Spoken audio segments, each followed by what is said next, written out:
Hey, this is Rachel Friedman, and you are listening to Mastering the Craft of Coaching. The entry bar in our coaching industry is really low. So to compete in the coaching industry, you have to be really fucking incredible at your craft. That's why every week I will be sharing my tips, tools, and stories to help you become an incredible coach for your clients. Truthfully, this is the backbone of your business, and it is what is going to make you a sought-after coach with a thriving business with clients who are sending you referral after referral after referral. Hello, everyone. This is Rachel Friedman, and you are listening to Mastering Coaching Skills. Today's episode, the skill of making decisions. How are you doing, my friends, coaches? Did you have an incredible week? Didn't you absolutely love last week's episode with my friend and peer, Simone Soul? Oh, the woman is fucking incredible. So let's talk about something for a moment. The weather in Atlanta is amazing. Fall is the best time of year here, guys. Seriously, I know opening the podcast with the weather, but seriously, it is gorgeous. And I hope wherever you are, it is gorgeous too. I literally spent hours on Saturday outside in my egg chair reading, and it was glorious. So, anyways, today I want to talk about making decisions and why, as a coach, this is an important skill to embody from the inside out. Okay. As a coach, your clients are going to come with you with lots of mind drama. That's what humans love. We love mind drama. We don't mean to, we just do. Think about it. What do we watch on Netflix, on TV? Drama, so much. Okay. So they're going to want you to help them make decisions. Often, they might even ask you what you would do. They might ask you to make the decision for them. This happened to me just last week. A client of mine who I've been working with for a fair amount of time. So no, she does not have a coaching business, but we've been working together for so much time that I just love her. And I love supporting her. And so she's been trying to make a decision on whether to stay at her current job or transition to a new position she has been offered. And she wanted me to make that decision for her. She wanted me to make that decision for her, I can tell you, because she doesn't want to have to be responsible for that decision. What comes along the way when we make decisions is so often guilt, shame, regret. And all of this, I want you to know, is optional. And that's what we are going to talk about today. Okay. So your clients will want you to make decisions for them. And you are not doing them any good if you do that. You are literally sucking their light, their power away from them. That is not our role. Our role as coaches is to hold space, to help them tap into their own unique wisdom, right? From within, and then to move forward from that wisdom. Our job is to teach them how to handle all emotions, how to process their emotions. So even when a decision goes AWOL, even when a decision goes absolutely, against everything they were thinking or wanting, that they can handle it. Our job is not to tell them what to do, and our job is not to make decisions for them. And I'm preaching a little bit about this right now. An old yoga client of mine used to call me Rabbi Rachel. So I'm going to step into Rabbi Rachel mode here for just a moment. I don't want you making decisions for your clients for many reasons, but for first and foremost, it is not in service of your clients. They will then be dependent on you forever. That is not the goal as a coach. Okay. We want to teach them. We want to show them. We want to help them see that they are powerful, sovereign beings. Okay. Number two, why don't you want to make decisions for your clients? Why don't you want to tell them what to do? Because then the responsibility lays on your shoulders, right? They get to place blame on you. This, not good. Okay, my friends. So now that we are clear, right? I've talked about your role as a coach before. It is to hold space, to probe, to be curious, to ask questions, to help them process and be able to handle all emotions, right? It is not to tell them what to do.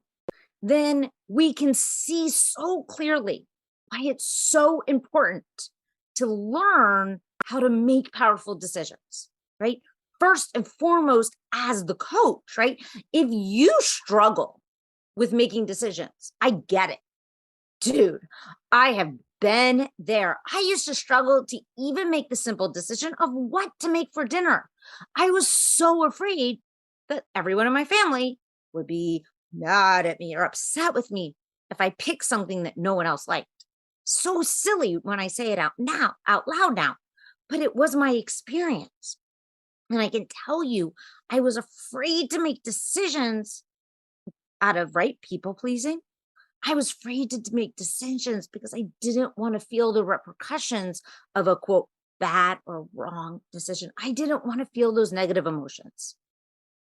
But once I learned that I could handle any emotion, I can handle the disappointment, the frustration, the anger, all of it, making those decisions became much easier. So why is it important that you are also powerful in and of itself as a coach in your ability to make decisions? Because when your clients come to you and they struggle with making decisions, which many people do, let's be real, okay? Then if they are struggling and they're like begging you, for example, to help them make the decision, you might end up slipping a little bit and falling into the pattern of telling them what to do. You might fall into that hole of, instead of holding the space for them, almost convincing them what you believe is the right answer. Remember, as a coach, your job is to put that stuff to the side. You don't know what is the right answer for your clients. You will not be able to coach clean. I'm just going to be blunt right here. I'm going to be honest. If you are not able to make powerful decisions yourself, literally make a decision, move forward, and not beat yourself up. That is the key, not shame or guilt yourself. Then you will really struggle in being able to hold this powerful space for your clients, which we know if they aren't able to move forward with decisions, come up with them with your help on their own, and then learn how to have their own back, they're sabotaging their goals, their desires, their results. Okay. So the main reason, as I said, people avoid making decisions is because they're trying to avoid the emotions that come with what we call, air quote, a wrong one. Okay. People, so many people, maybe you're in this boat. I know I used to believe there is a right and a wrong decision. It's okay right now if you agree. But, okay, let's be honest. There's a part of me that sometimes agrees too.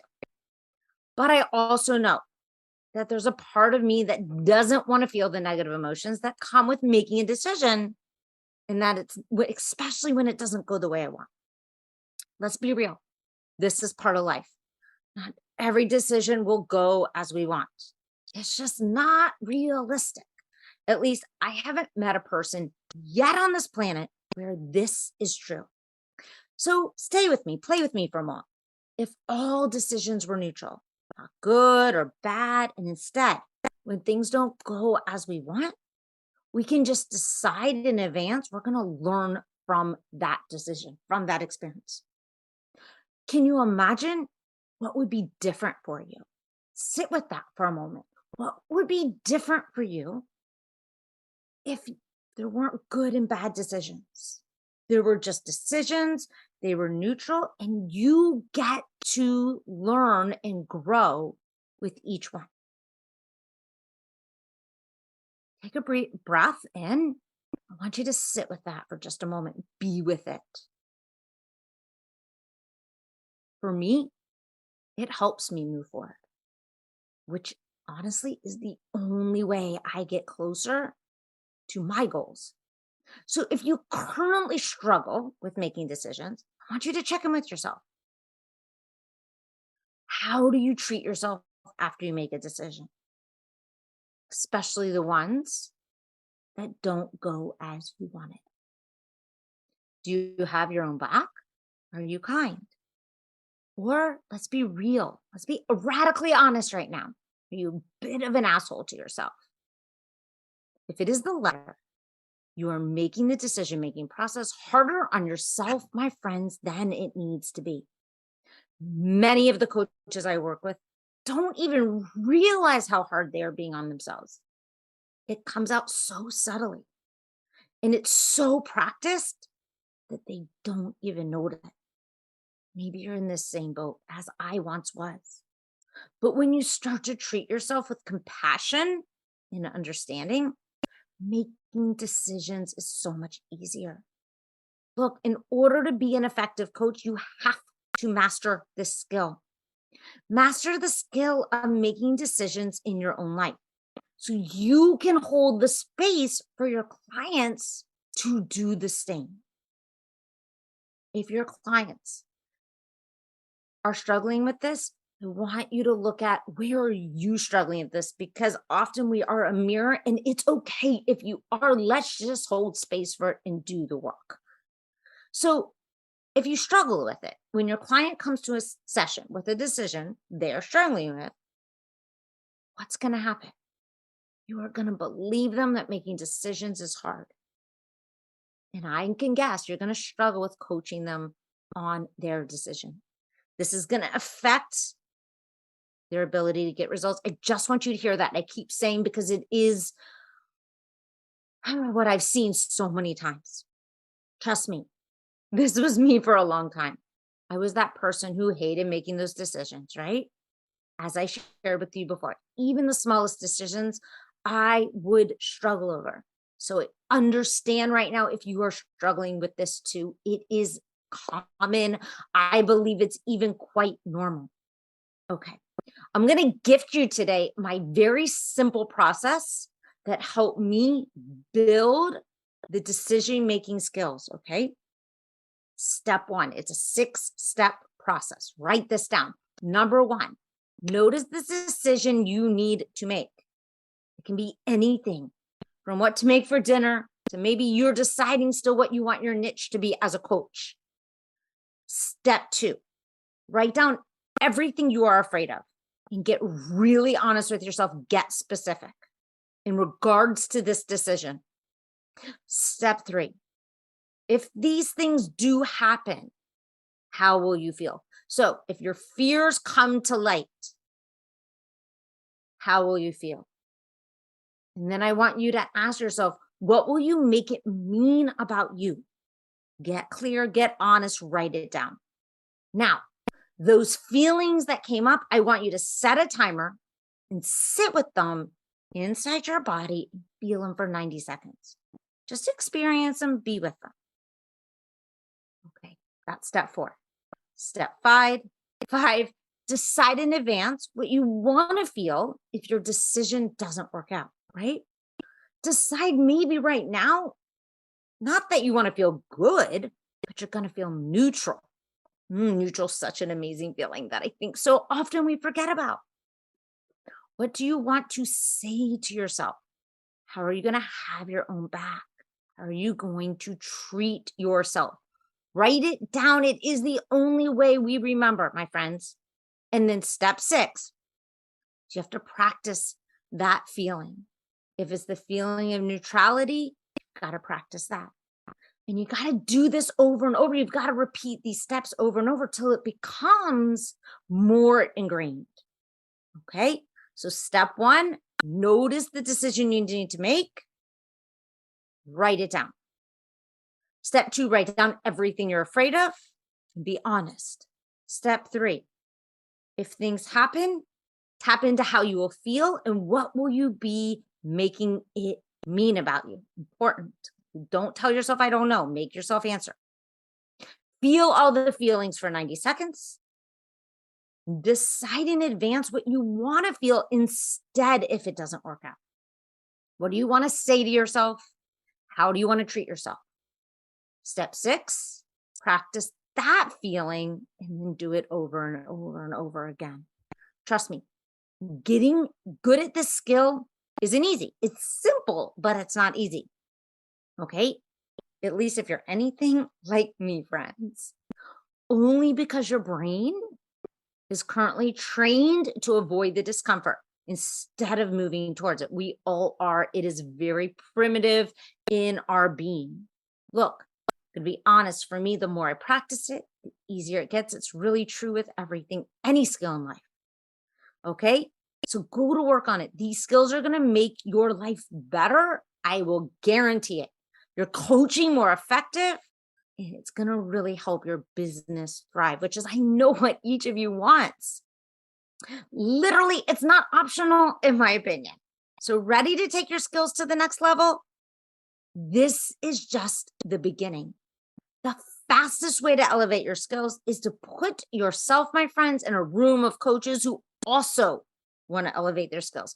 It is that collective intention. It is powerful beyond words.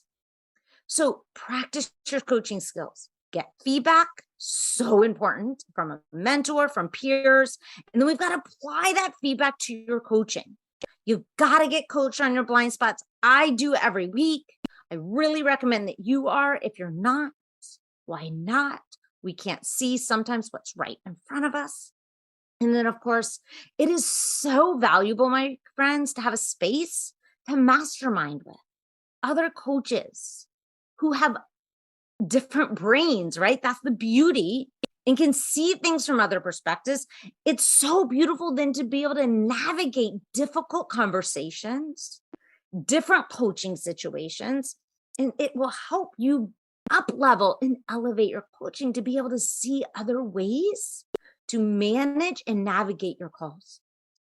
Look, let's be real. You've got to have a core set of tools and coaching techniques. And I recommend proven ones based on neuroscience, psychology, right? Eastern, Western medicine. And put those in your coaching repertoire. And then you got to practice them until they become second nature. I can't say that enough. Any skill, whether it's the skill of making decisions, the art of coaching, the craft of coaching, requires repetition. Okay. And if all this is like, yes, Rachel, it sounds amazing. This is what we do in the Live Your Dharma coaching program. Exactly this. Look, so if you never again want to wonder if your coaching is effective, if you never again want to wonder, do I say or do on a call, or how to navigate a difficult client situation, this is it, my friends. I guarantee the program. You can stop doubting yourself. I promise you. You can stop questioning your tools, feeling confused about your coaching or your niche, or fearing that you won't be able to deliver on your promise. Look, guys, the last round for 2022, it starts in November. So the doors are now open. I want to invite you to apply and join. Once you apply, you're going to be sent a link to book a call with me. It's really just to make sure that the program is a good fit for you. If it is, we'll move forward. I'll tell you the next steps. If it's not, I have lots of resources to send you in a different direction. I want you to know right now, if you apply early before the 15th of October, you save $500. Okay. And you get access to all the modules as soon as you join, which is amazing. And there are tons of them that you can dive right into. Okay, guys, the link is in the show notes if that interests you. And if not, do yourself a favor. Find this type of support. Okay. If it's not here, no harsh feelings. But I do want you to be able to embody these skills, because for me, it's not just about it has actually a compounding effect on all the people out in the world that you can be helping right? And that impacts not just them, but that impacts their families and the people they surround themselves with. This, I believe, is how we're going to make our world a really a better place. Okay, my friends, that's what I have for you today. Work on the skill of making decisions. It will change your life. It has changed mine. And I will see you next week for another great episode. Till then, namaste. And if you've never heard namaste, it means the light in me sees and honors and respects the beautiful light. Thanks for listening to this episode of Mastering the Craft of Coaching. If you want to learn more about my work, come visit me at rachelbethcoaching.com. Hope you have a fantastic week. Till next time, see you then.